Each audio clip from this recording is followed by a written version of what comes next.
Welcome to the Snubs and Dubs Season 3 finale. We have spent the last 25 weeks talking about the snubs and the dub of the 74th Academy Award for Best Picture, and we are now informed and ready to tell you if the dub was deserved or if there were, in fact, snubs. I'm your host, Kyle Tobiasson, and as always, I'm joined by my co-host, Jason Miller. Jason, welcome to the finale. Oh, I'm excited to be here. We should also the coin undubserved. Undubserved. For wins that did not deserve the dubbing. And that really comes down to the question. There needs to be an inverse one for snubbed. Surprising defeat. I don't know. We'll Not workshop important. it maybe at the end of next season. Yeah, I'm gonna think on that one day in, day out. I'm not gonna sleep. I'm not gonna eat. I'm not gonna go to work, especially. I'm coming up with the inverse of undubserved. Undubserved. Yeah. Okay, well, great. So what did you think of the year 2001 as a whole from movies? Now, don't get me wrong, but kind of a sleeper. Yeah. There's some good ones. There are some really good ones in here. Mm-hmm. But a lot of the field that we watched had me going, Yeah. There's not movies that stuck with me like the entirety of 2001 and a handful of 96 ones did. Yeah. How about You mean the entirety of 2014? Yeah. Yeah. That one. I know what year it is. That's okay. I also found that it to be mildly disappointing. Like it was on paper, it seems like a really good year. And I think there were some movies that I thought I was going to enjoy a lot more because they have a lot of critical acclaim and some cult classic acclaim. I thought for sure I was going to love Mulholland Drive, but no, I didn't really care that much for it. And maybe that's on me and maybe I need another rewatch, but there were some other ones like that where I thought I would enjoy them more than I did. And they just ended up being kind of mid, but then it did have some higher highs. It did. And some surprises. Maybe this was just like failed nostalgia because a lot of the movies that disappointed I had seen before and weren't as good. Interesting. And it's different because 96, we missed almost all of them because we were born that year. Yeah. 2014, we had seen a lot of them, but recently. So we already kind of watched them critically. Whereas 2001, I'm not smart in 2001. I'm a little baby idiot. So I didn't know the difference. And I think maybe the nostalgia factor has affected what we thought the movies were going to be. The expectations were higher than they should have been and they didn't hit. Totally. Maybe not. I don't know. That's the kind of analysis we're here to give. Yeah. What would you say were some of your biggest surprises of this season? Amelie, probably one of my top surprises. Same. Devil's Backbone, hidden gem, not slam dunk, but very enjoyable. And other ones that I thought would be good and were Donnie Darko and Memento. I hadn't seen them before, but like I knew some buzz and it lived up to that at least. Totally. But like Amelie, out of nowhere. Yeah. No idea what that movie was. I hadn't heard about French till then. And it was honestly really good. How about for you? I agree with Amelie and Memento, Donnie Darko, like those three for sure. I had heard the acclaim going in, but I didn't have much concept, especially Amelie. She really surprised me as to how much I enjoyed that one. I was surprised as to how much I enjoyed Shrek all these years later and how much that held up. And Training Day was another one that I was surprised by because I could have easily seen that be almost like a Michael Bay-ish cop movie with action and explosions and whatever. And it ended up being pretty great. And I really enjoyed that one. Some of that surprise on the other side of that, Gosford Park, I thought might be a little bit more entertaining. Ended up being really boring. Yeah. And Ghost World, I was surprised as to how much I didn't like that at all. Because on paper, again, looks like something that could be something I really enjoy. Like it's a kind of coming of age teen black comedy that had like Scarlett Johansson, Steve Buscemi. Like it sounded like it could have been a sleeper hit, but in reality, it just like really disappointed me. It's got all the puzzle pieces. They're just put together very incorrectly. And I think some might have been missing. Others were glued to others. They took a saw to some to make them fit. I will say one of my biggest surprises this year is that I found out that Billy Bob Thornton can ruin a Coen Brothers movie for me. And with stupendous style and acclaim, really. I think it just solidified the fact that Billy Bob Thornton can ruin any movie for you. He really can. That man is not for me. And I'm probably not for him. He probably would hate my work too. So you know what? 1 for 1, tit for tat. That's fine. All right. Well, here's how this episode is going to play out. We're going to start by reviewing our reviews and our rankings and then look kind of at the big big winners and losers in the critical and financial sense of the year. We're going to talk about some of the other notable films of 2001 briefly. Then we're going to go over this year's Academy Awards and what that looked like. We're going to go entirely all the way through, and then afterwards we'll go and give our thoughts on certain categories that we want to adjust or make some changes. Maybe a winner needs to be swapped out, maybe some nominees. And of course, at the end, we're going to give our opinion on whether or not A Beautiful Mind deserved to win Best Picture or not. But I thought we'd say this before we get too far in, because if you don't stay to the end of the episode, you probably want to hear this now. But we're going to be taking a pretty substantial break after season 3 to kind of manage some busyness. Jason and I have a lot of non-podcast related work ahead. I'm going to be producing and directing a short film here in February that Jason's also going to work on. Jason's also working on a CPA, and so with tax season, it's going to be pretty hard to manage all of that and a weekly podcast. Can't really confidently say when we'll be back. All we can say is just to follow social media, turn on notifications on all that, so that when we do come back, you'll know it. We do have our next year picked out, so we'll at least make sure to tell you what that's going to be at the end of the episode. Your shit's so much cooler than mine. Like, you producing a shit, and I just got to do a shit ton of people's taxes. Hey, one of the Best Picture nominees of this year from 2022 is about taxes. Well, We're talking about Everything Everywhere All at Once, which is gonna. That's true. It's even got auditors properly portrayed as monstrous people. Yeah.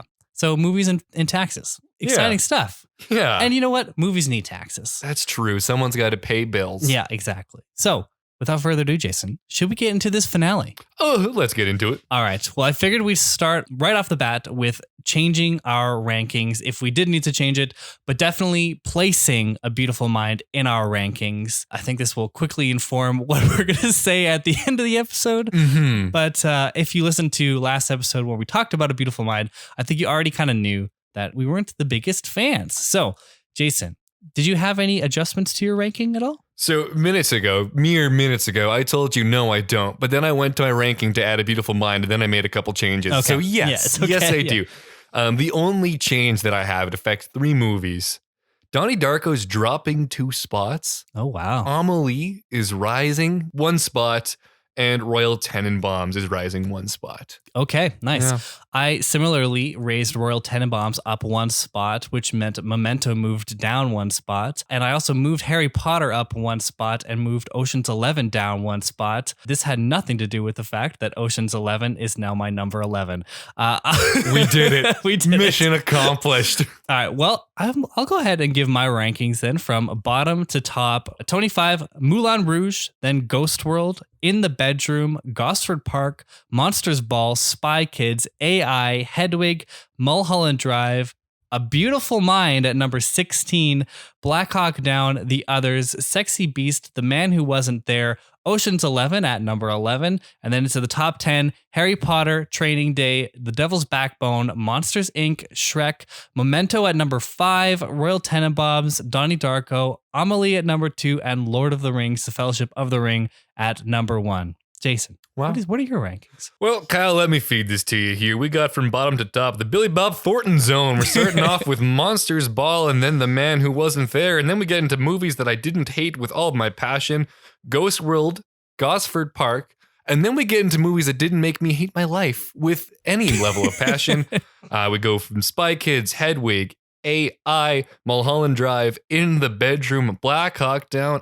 There's A Beautiful Mind. That's coming to rest at number 15 for me. Then we have Ocean's 11, Moulin Rouge, Harry Potter, Sexy Beast, The Others, Memento, Training Day, Monsters, Inc., The Devil's Backbone, Shrek, Donnie Darko, Royal Tenenbaums, Amelie, and the one to rule them all, Lord of the Rings, The Fellowship of the Ring. Awesome. Yeah. I think after we had our Lord of the Rings episode, we were maybe hopeful that there might be something that can supplant it, but also I don't think there was a lot of optimism. No. I didn't see that much ahead that really could have. No. And having not seen A Beautiful Mind yet, it was hard to really tell. What a weird year. Yeah, this really was, how did this not win Best Picture of the year? And that discussion, that's going to get fiery when we get to re-ranking that, even though I think you have a conclusion to make already about what we put for that. All right. Well, I would like to know some of our highest ranked movies based on our ranking system. Do you have that there, Jason? Oh, I have it here, Kyle. Your top 5 movies for enjoyment are going to be Amelie coming in with your only 5 out of 5 in the category. Oh, wow. Donnie Darko, Royal Tenenbaums, Lord of the Rings, The Fellowship of the Ring, and Monsters, Inc. all clock in at 4.5 for you. Damn. Yeah, so tightly contested, but only 1.5. Mm. For me, I also only gave 1.5, but this was to the Royal Tenenbaums. Then I gave The Lord of the Rings, The Fellowship of the Ring a cheeky 4.75. Amelie and Devil's Backbone with a 4.5. And I evened things back out by giving Monsters, Inc. 4.25. So, yeah, the fractions canceled out, which is nice. Moving on to Craft, Kyle. You gave out one more 5. Lord of the Rings, The Fellowship of the Ring, and Harry Potter and the Philosopher's Stone both got 5s from you. From there, Amelie, Donnie Darko, Royal Tenenbaums, and the others would get a 4.5. For me, I also gave out 2 5s, Lord of the Rings, Fellowship of the Ring, and Sexy Beast for my 5s for Craft. And then I have a whole ton of 4.5s with the Royal Tenenbaums, Amelie, Shrek, Donnie Darko, The Others, Gosford Park, and Mulholland Drive. Oh, yes. Yep. A lot of movies that otherwise did not do a whole lot of anything. Right. For your execution, your top is going to be Lord of the Rings, Fellowship of the Ring, Memento, and Devil's Backbone, all cleaning up a 4.5. And then you have like a whole bunch of 4s. Yeah. Half the movies were a 4. That's good to see that it was at least a well-executed year. For my execution, I'm looking at 1.5, which was Training Day. God damn, do I stand by that. I gave out a couple 4.5s as well with Donnie Darko and The Devil's Backbone. And then I also gave out a whole slew of 4s. Moving on to rewatchability. Kyle, nothing got above a 4 for you. Interesting. Yeah. Yeah, I was noticing that even throughout the other categories yet, when we compared to 2014, a lot of other movies didn't get as many 5s in all our categories as that year did. Even in 1996, like I feel like I gave more 5s out in both of those years than this year. Oh, you certainly did, which we'll get to those numbers as well. For the rewatchability, Kyle, you gave out a bunch of 4s. So you have Lord of the Rings, Memento, Amelie, Donnie Darko, Monsters, Inc., Shrek, Training Day, and Ocean's 11 were all 4s in the rewatchability for you. I gave it 4.5. It was Lord of the Rings. I gave it a couple 4s as well for Donnie Darko, Amelie, and Ocean's 11. So similar-ish lists there. Gosford Park didn't expect to show up anywhere in this part, but hey, here we are. It made it into one top list at least. If you're wondering about what the critical response from the audiences and critics alike was, I got that for you. Oh boy. So Rotten Tomato, the critics, the highest ranking were Monsters, Inc. #1 with a 96. Damn. There's a bunch tied at 93, including Memento, Spy Kids, Ghost World, In the Bedroom, and The Devil's Backbone. Remember Spy Kids being on the top of the critics for that one. Yeah, crazy. Because it's going to be coming up again, but not in that position. Oh my gosh. The lowest rated was Training Day at 73. That's a bizarre list. That is interesting. I'm never listening to the Rotten Tomatoes critics more ever again. The Rotten Tomatoes audiences, however, have something different to say. The highest was The Lord of the Rings, Fellowship of the Ring at 95, tied with Amelie at 95, and Memento clocking in at 94. We see Spy Kids again at the bottom with a 46. Oh, wow. Yeah. I remember that having the largest disparity, but I was always very surprised as to how highly the critics thought of that movie. Literally doubled to get the critics ranking of it. Yeah. Which I guess with how Rotten Tomatoes system works, like even if you just mildly enjoyed it, if it's a positive feeling, which I felt positive about Spy Kids, I just didn't love it as much as like a lot of these other movies. And I would not consider it like a 9.3 out of 10. No. But it's just that 93% of people thought it was a positive experience. Yeah. And I think that's hard to not say about Spy Kids. Like you can't say that most people didn't have a positive experience with it. The audiences can. Yeah. Well, yes. But I think the critics were just too scared to shit on a kid's movie. True. So they're going to give it like a bunch of, well, I don't care, but here it's a kid's movie, so I'll give it like a favorable ranking. Right. Whereas the audiences at large, they're not scared. They're not backing away from just absolutely taking a dump on 2 children actors. IMDb, very similar. We have Lord of the Rings, Fellowship of the Ring with an 88, Memento with an 84, and Amelie with an 83. In last place, Spy Kids, 56. Oh, yeah. Yep, the dump continued. Metacritic, Lord of the Rings was the highest with a 92. Gosford Park came in second with a 90. Yeah. And Kyle, hold on to anything Ghost World related because it's third with an 88. Wow. Last place was also kind of weird. It was a tie between Harry Potter and the Philosopher's Stone and AI, artificial intelligence. That is kind of weird. That's a strange end bottom to have there. Letterboxd will hold pretty similar. Lord of the Rings, Fellowship of the Ring highest at a 4.4. Mulholland Drive is second because there's so many goddamn nerds out there. And then we have a tie between Memento, Monsters, Inc., and the Royal Tenenbaums, and Amelie for third with a 4.1. Last place, Spy Kids, 2.9. But do you want to get into our overall rankings? Sure. All right, Kyle, your top three were Lord of the Rings, Fellowship of the Ring with an 18, Amelie 17.5, Donnie Darko 17. Your last place, a misguided Moulin Rouge with a 7.5. My top were Lord of the Rings with an 18.25, Amelie with a 17, Donnie Darko with a 17 to match yours. My last place, which somehow I hated less than your last place, The Man Who Wasn't There with a 9.5. You average it out, and it's the same three movies. Lord of the Rings with an 18, Amelie with a 17, Donnie Darko with a 17.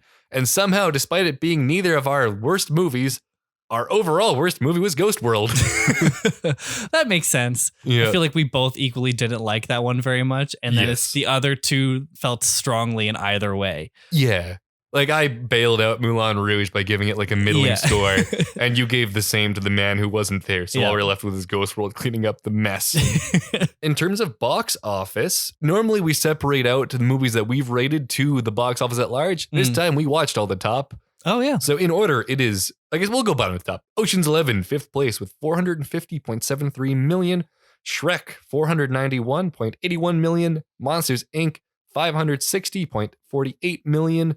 Second place, Lord of the Rings, 891 million. First place, Harry Potter and the Philosopher's Stone, making blood from a stone in cash with $965 million box office. Ka-chow, ka-ching, all of the above. They're ka-chowing, they're ka-chinging, they're singing along. Last place was Hedwig and the Angry Inch. It made like 6 mil. Yeah. No, it made 3 mil. Yeah, it did make a lot. Yeah. The most successful is going to be, in the same order, Harry Potter and Philosopher's Stone made the most profit with 840 million.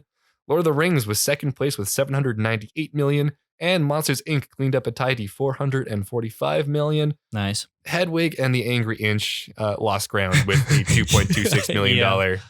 Nice. And in terms of runtime, the best, the highest, a tie. Oh. Spy Kids and Sexy Beasts, those sexy Spy Kid beasts. Right.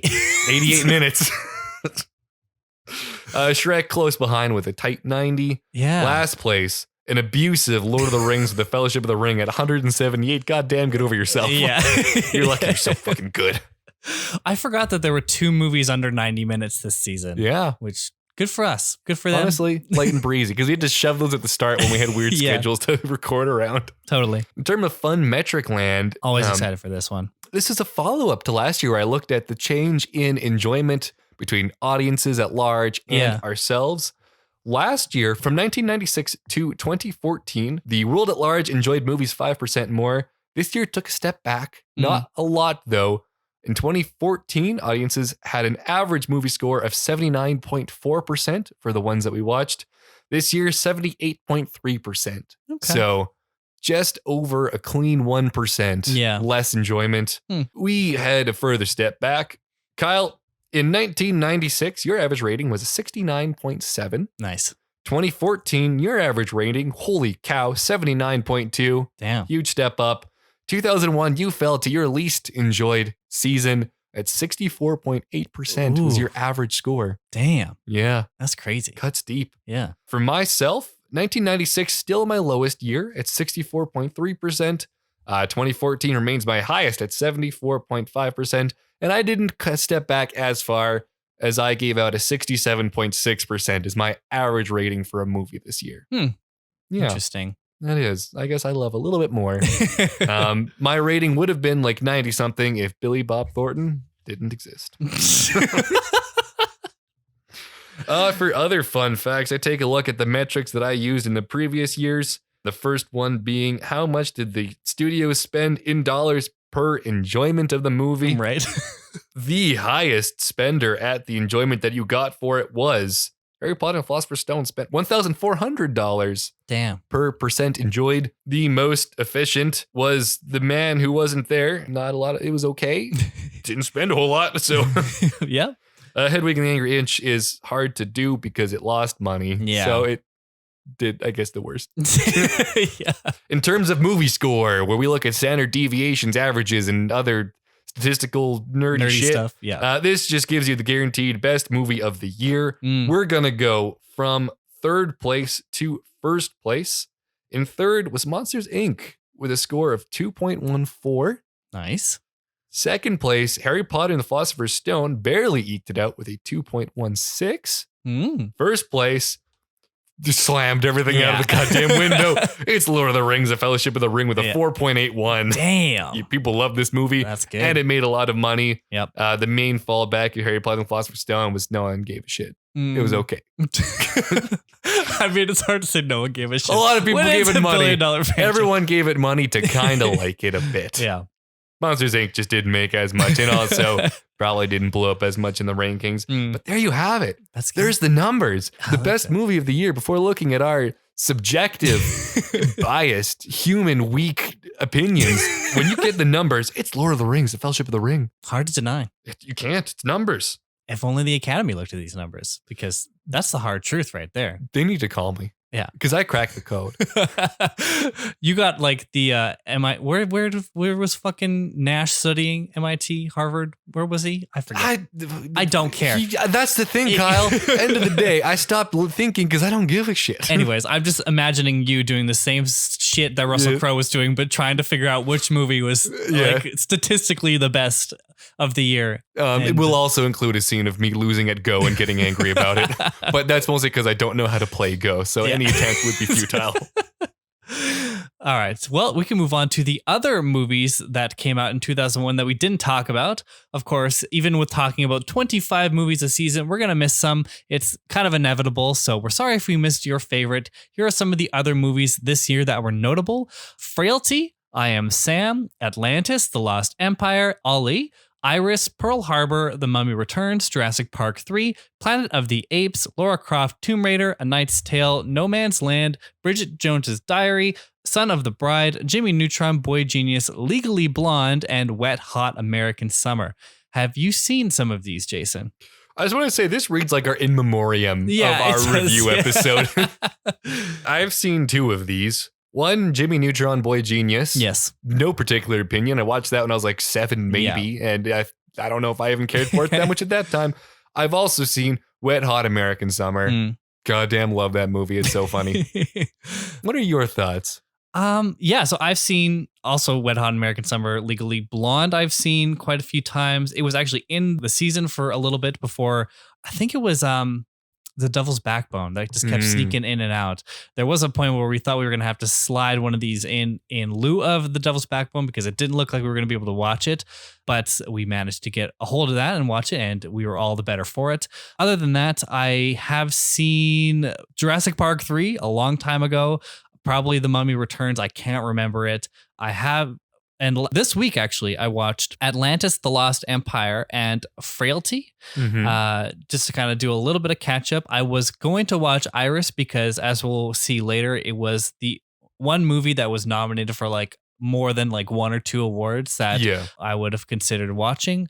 But it was a paid rental, and there were some that were on streaming or that I owned. So I just kind of was like, I saved the $3.99. Also rip to Pearl Harbor, which had, I think, 2 nominations. Yeah. But also, who cares? Yeah. And it has like a low Rotten Tomatoes and a stupid long run time. So there was no way I was touching that. As for Frailty and Atlantis, though, both were decent. I don't think either of them would have made any impact in the rankings, especially Frailty. Frailty is an interesting movie. It's Bill Paxton stars and he directed it. Oh. We love a good Bill Paxton. The Bax man. Yeah. And he was playing a sort of faith-based serial killer, which was interesting. And Matthew McConaughey was playing like one of his sons and was narrating and flashing back and forth in time, basically. And it was an interesting concept. It just felt like a TV movie. Like I was waiting for commercials. Like it felt like something that in the early 2000s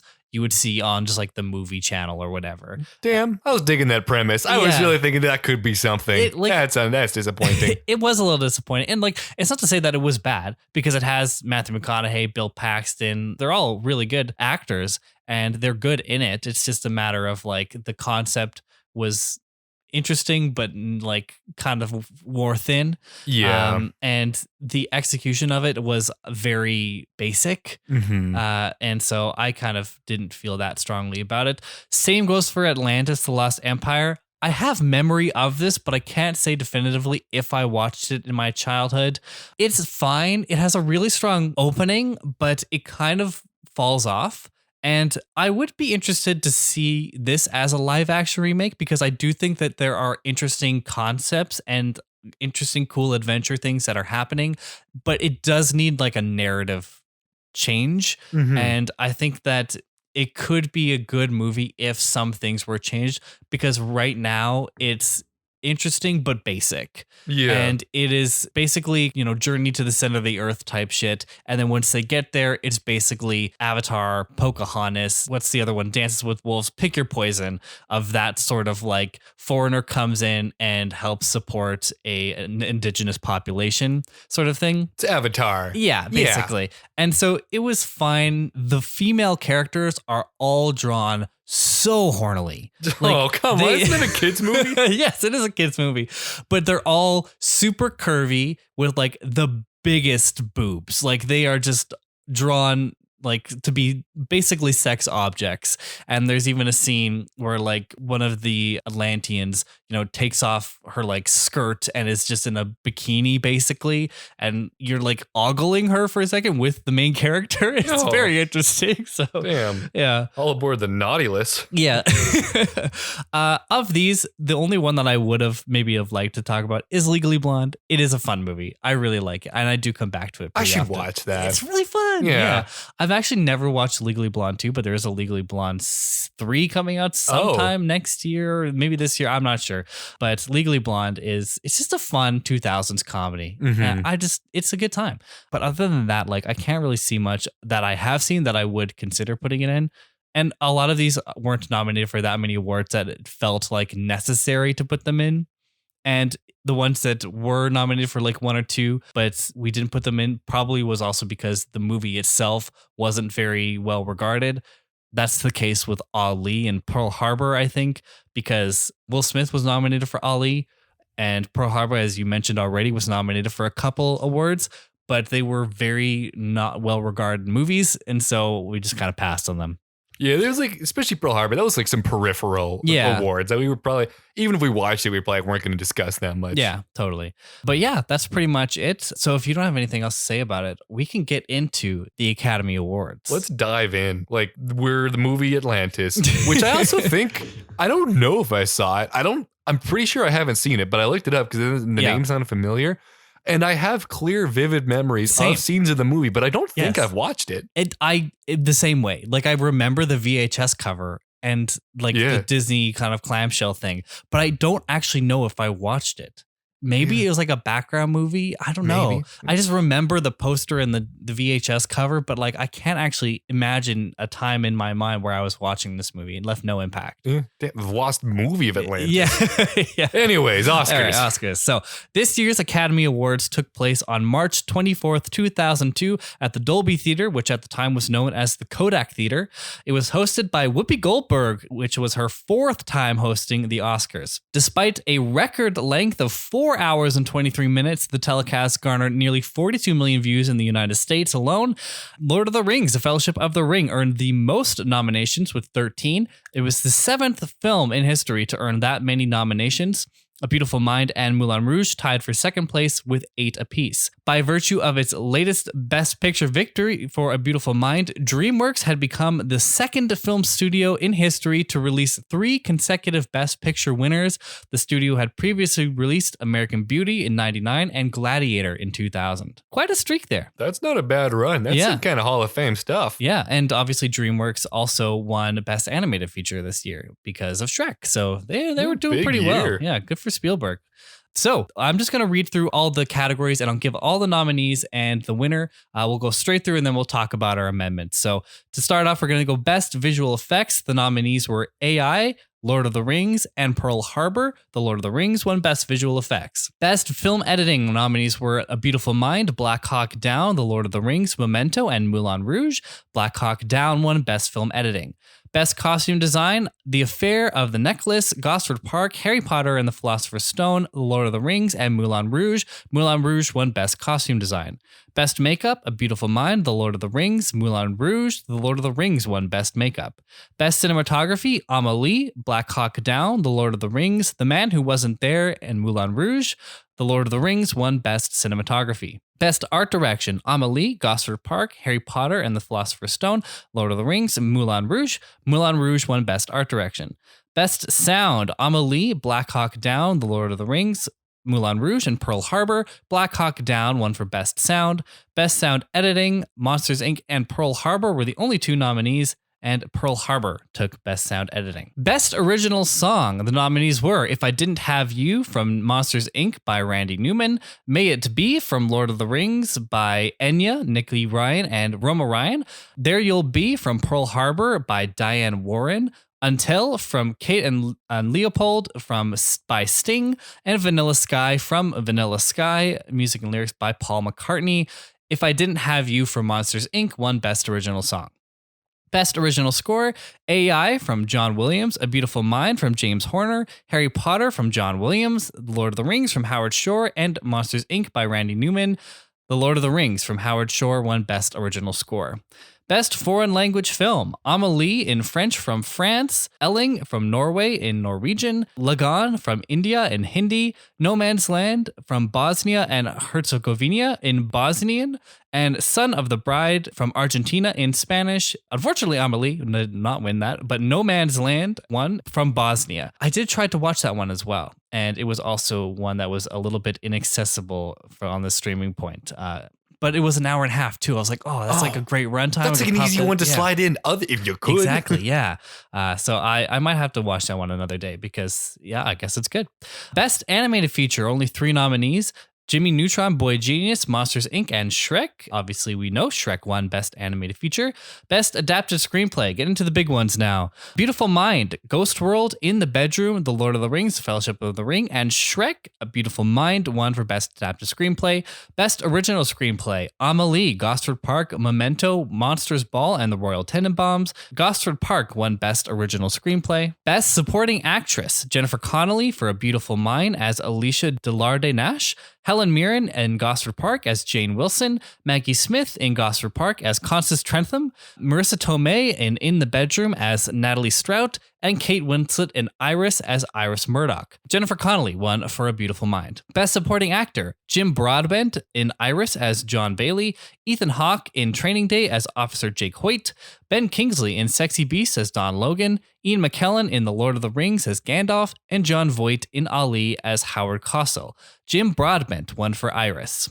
Best Actress, Halle Berry in Monsters Ball as Letitia Musgrove, Judi Dench in Iris as Iris Murdoch, Nicole Kidman in Moulin Rouge as Satine, Sissy Spacek in the Bedroom as Ruth Fowler, and Renee Zellweger in Bridget Jones's Diary as Bridget Jones. Halle Berry won for Monsters Ball. Best Actor, Russell Crowe in A Beautiful Mind as John Forbes Nash Jr., Sean Penn in I Am Sam as Sam Dawson, Will Smith in Ali as Muhammad Ali, Denzel Washington in Training Day as Alonzo Harris, and Tom Wilkinson in the Bedroom as Dr. Matthew Fowler. Denzel Washington won for Training Day. Best Director, Ron Howard was nominated for A Beautiful Mind, Ridley Scott was nominated for Black Hawk Down, Robert Altman for Gosford Park, Peter Jackson for The Lord of the Rings, The Fellowship of the Ring, and David Lynch for Mulholland Drive. Ron Howard won for A Beautiful Mind.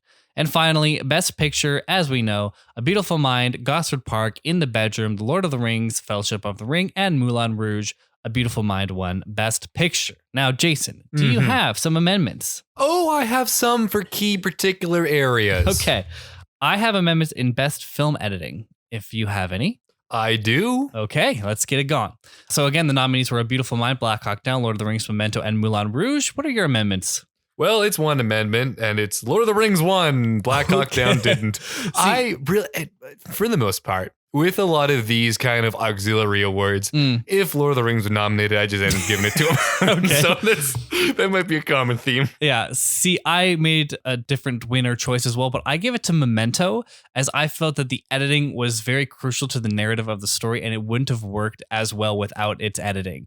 And so I gave it to Memento for that regard. You know, that is very fair. What's important is I don't think Black Hawk Down deserved that one in particular. Right. And I would be fine with a Memento win. Now, I don't have any amendments until adapted screenplay. Do you have anything? Well, I do, but a lot of them are me saying, I don't care, and giving it to Lord of the Rings. Okay. So, but I will say, the one I didn't do that for was I did keep costume design on Moulin Rouge. Yeah, I couldn't take that away. No, I deserved that one. So, adapted screenplay. Again, the nominees were A Beautiful Mind, Ghost World, In the Bedroom, The Lord of the Rings, and Shrek with A Beautiful Mind winning. I removed Ghost World and I put in Harry Potter and the Philosopher's Stone. I think that was at least a better adapted screenplay than Ghost World because Ghost World I didn't like. However, I didn't really change the winner. Oh, wait, no, I did. I also changed the winner, but I couldn't decide if I wanted to give it to Lord of the Rings or Shrek. I think I'm leaning more towards the Lord of the Rings, though. Yeah, we did the same thing, essentially, although I, with authority and confidence, I gave the win to Lord of the Rings. Yeah. So Beautiful Mind got boomed. I did also take out Ghost World, and I did also put in Harry Potter. Yeah. There was I created a spreadsheet this year, which made it so much easier to look and see what was an adapted screenplay. And there was actually not many adapted screenplays this year to pick from of what we watched. And so I felt like that was probably the best next option. I also have a change for original screenplay. Again, the nominees were Amelie, Gosford Park, Memento, Monsters Ball, and The Royal Tenenbaums, with Gosford Park winning. I removed Gosford Park and Monsters Ball, and I put in Donnie Darko and The Devil's Backbone, and I gave it to Amelie. So we got a little change in here. For my original screenplay, I demoted Gosford Park. I left it as a nominee. I wasn't convinced to take that one out because it had such intricate storylines. I'll ignore the execution of said storylines. I did remove Monsters Ball, and I threw it as far in the other direction as I could. I added in Moulin Rouge. You can fight me on that, and that's fine. I thought it was deserving. I think there's a couple things that could have gone in there. Like Donnie Darko, good call. I could have seen that sliding in. Maybe the others, but I was kind of not fully feeling that one. The win I gave to Memento. I thought, you know what? Goddamn, that's such an intricate storyline that plays out through so many different periods of time. I think that one sticks with me as like the most impressive story that was created. And I think it translates on the screen really well. That's my big old win-win. True. Best supporting actor. I have a change. I wasn't sure who to take out, but I just wanted to add Alan Rickman for Harry Potter. And because I didn't see Iris, I can't really take it away from Jim Broadbent. If I were to pick one from the nominees, I might give it to Ben Kingsley, just because he was like the most performance out of all of that. But I'm sure Jim Broadbent did a great job because he's a great guy. So I'll keep it with him. Yep. The only change that I made for Best Supporting Actor was I put a maybe beside Ethan Hawke, as in maybe he should win. But again, I also didn't see the winning performance, so I don't have the authority to do that. But I do want to put an asterisk that if I saw it and he's not better than Ethan Hawke, then I think Hawke gets the win. All right. Best Actress. Again, the nominees were Halle Berry, Judi Dench, Nicole Kidman, Sissy Spacek, and Renee Zellweger, with Halle Berry taking the win. I removed Renee Zellweger and I removed Moulin Rouge, which might sound interesting, but Nicole Kidman was nominated for Moulin Rouge. I've changed it so that she's nominated for the others. I also did that. That's hilarious. And I also put in Audrey Tautou for Amelie as Amelie. So, but I kept Halle Berry as the winner. Yeah, I kept Halle Berry as the winner, and I don't know if I should, but I couldn't justify giving it to someone else, and I can't be blinded by how much I hated that movie in general. I did a similar thing with the Nicole Kidman, the net 0, 1 loss, 1 gain. I do put an asterisk, though. If I had seen some of the other ones, I might take them out because I want to put Naomi Watts from Mulholland Drive in there. Okay. Yeah, she was great, actually. She was really good, but I don't know who to bump out. Yeah, so I'm not. She just is an asterisk as well. Her and Ethan Hawke, they can go a little asterisk to life. Yeah, just on the outside. Yeah. Best Actor. Again, the nominees were Russell Crowe, Sean Penn, Will Smith, Denzel Washington, and Tom Wilkinson. I removed Sean Penn and Will Smith, which is like the complete opposite logic of what I just did. Just for not having been watched. At this, I mean, in retrospective, Sean Penn has won Best Actor at this point, as so has Will Smith, and Will Smith is a little toxic. So I'm just going to remove him out of that. But also because there was other people that I needed to have in here, namely Jake Gyllenhaal for Donnie Darko and Guy Pearce for Memento. I did, however, keep it as Denzel Washington because he was fucking phenomenal in Training Day. I was thinking of making small changes to this one, but I didn't see two of them, and I didn't really know if the other two were stronger. But at the end of the day, Denzel Washington won by a mile. Yeah. This is like getting Mike Tyson to fight a bunch of 5-year-olds. You're trying to think, but which are the best 5-year-olds to go against him? It doesn't really matter. It's Denzel all the way. Totally. Did we do Best Supporting Actress? No, because I blew past that because I didn't have any amendments. Did you have amendments to Best Supporting Actress? Sorry to backtrack. That's okay. I do have some amendments. Okay. I took out Jennifer Connelly entirely because I thought she was boring and didn't do a whole lot. I added Gwyneth Paltrow for Royal Tenenbaums. Okay. I thought she was pretty good. That's fine.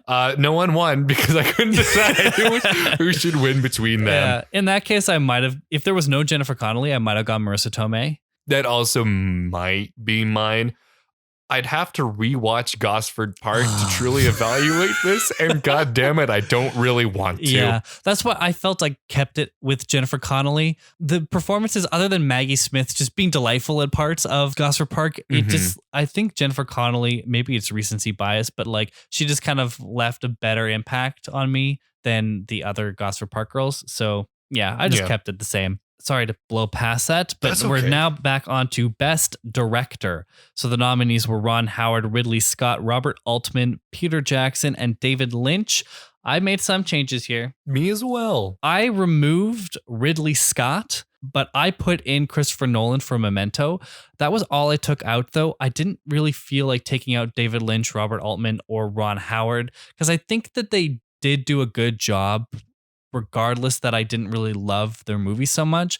And I didn't really feel like I could remove Ron Howard when he did win. But I did give it to Peter Jackson because I think he directed the shit out of a fucking epic movie. And that must have been difficult as fuck. Yeah. My changes, I also removed Ridley Scott for Black Hawk Down and Out. Demoted Ron Howard. I also kept him as a nominee. Yeah. Because I do think that was a well-directed movie. My winner is also Lord of the Rings, The Fellowship of the Ring. Yeah. My addition in lieu of Ridley Scott was Alejandro Amenabar. Oh, yes, for the others. For the others. Yeah. I thought that was such a tight movie with a great twist. Yeah, it was good altogether. So that was my substitution there. Nice. But we made it. We're here. We're at Best Picture. So to review again, the nominees were A Beautiful Mind, Gosford Park, In the Bedroom, The Lord of the Rings, and Moulin Rouge.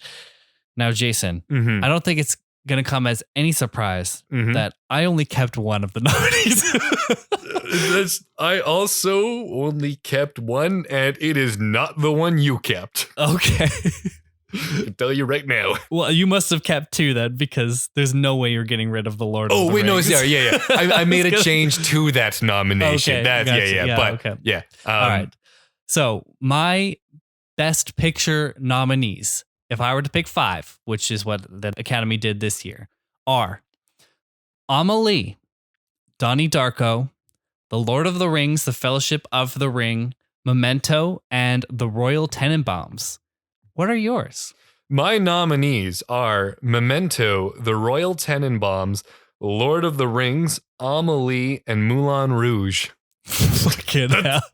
Only partially because of spite, but I'm fine with it being there. Yeah, so I was very happy to just like X out 4 out of the 5. But I don't know if it's any surprise at this point. Do we need to hold back any longer? No. Can we count down from 3 and after 1 say what the Best Picture winner of this year is? Yes. 3, 2, 1. The Lord Freddie of the got Rings. fingered. Okay, for real. 3, 2, won The Lord of the Rings, The Fellowship of the Ring. Wow, it won. Oh my God. I had an additional 5 if it were to 10, in case you were interested. My 6 through 10 was Shrek, Monsters, Inc., Devil's Backbone, Training Day, and Harry Potter. Did you have an additional 5 that if it were 10 you would add? I didn't feel like enough were of quality to be added. Yeah. I would give some special shout outs to Donnie Darko, The Others, Training Day. But like, I don't even know if I wanted Best Picture. I was fine with leaving this one at 5 because even then, Moulin Rouge was kind of expendable. Yeah, true. I feel like the 5 that I picked are like my strong 5. Like I really like these 5 of this year, and the rest are like, yeah, they might slip in. But wow, that's it. That's crazy. This makes you think. I want a decision from the Academy to tell me why that The Lord of the Rings didn't win. Yeah.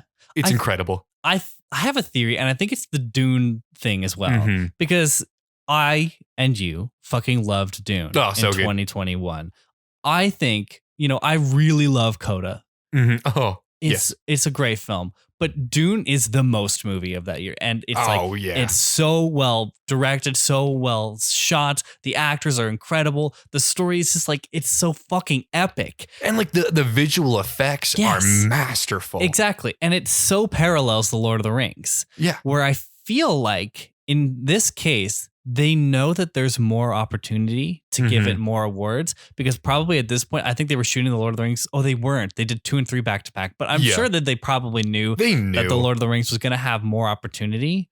And so they kept it. And obviously, as we know, because this is retrospective, Return of the King won Best Picture in its year, which was 2 years after. 2 years? 3 years after this. 3. It might have been 2. Whatever. A few years after this. Yeah. So like they did give it that. But I do feel like Fellowship, when you're putting it against these movies, is still so much better than everything that was presented of that year, especially when you put it up against the 4 nominees that actually were presented. Like, if it was my 5, like I might have felt a little bit like it could have been a toss up, but even then, like it still felt like the strongest movie of that year. And so I am appalled, really, that A Beautiful Mind won. And I couldn't feel that until I saw it. And so it was almost nice that I hadn't seen it at this point and that we left it all the way to the end. But yeah, it's weird. I totally agree with your theory that that's probably correct. I also think if that's how they're operating, that's stupid. Yeah. Just give the award for the best movie to the best movie. Totally. If a trilogy wins 3 of them, then goddamn, that's a good trilogy that should deserve to win all 3. Well, The Godfather won for part 1 and part 2 and was nominated for the 3rd part, but didn't win. And so like there is, like, it's not to say that there isn't precedent for 1st, 2nd, and 3rd movies to at least be nominated and for more than one of them to win. Yeah. So like, I don't know why that needed to be a logic, but I guess a lot of people loved A Beautiful Mind. Yeah. And at the end of the day, it is a ranked choice rating system. So maybe people put A Beautiful Mind at 1 or Lord of the Rings at 2, or maybe some people really didn't like Lord of the Rings. And so it was at like 4 or 5 and it just might have dropped because of that. But when you have it at 13 nominations, that's ridiculous. 5 more than the Best Picture got? Yeah. Absurd. So, yeah. I feel like this year as a whole, like this was Lord of the Rings year. And we know that now because we've watched probably some of the top competitors of that year. And it's hard to say otherwise. I mean, A Beautiful Mind wasn't even close. There might be some that are like swinging at it. Like, I really like Royal Tenenbaums. Yeah. That wasn't even a nominee. What am I talking about?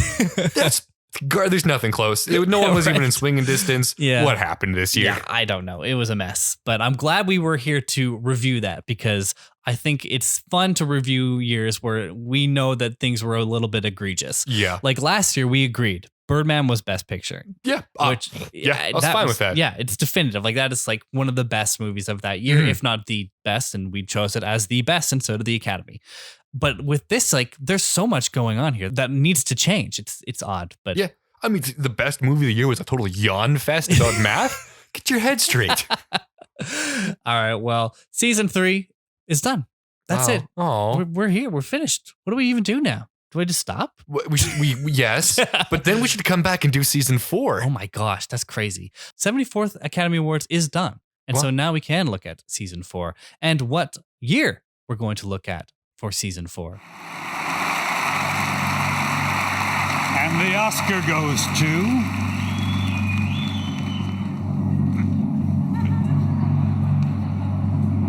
The Shape of Water.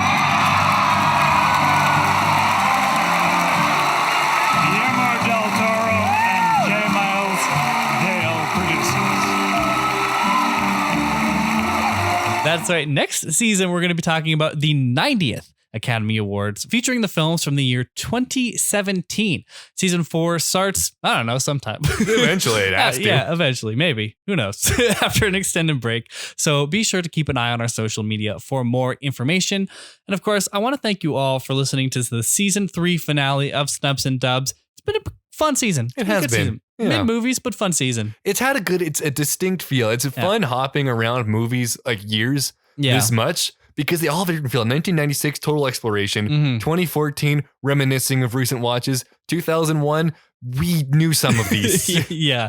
And so 2017 is going to be an interesting one too, because I know I've seen a lot of them as well, so back into that kind of 2014 territory.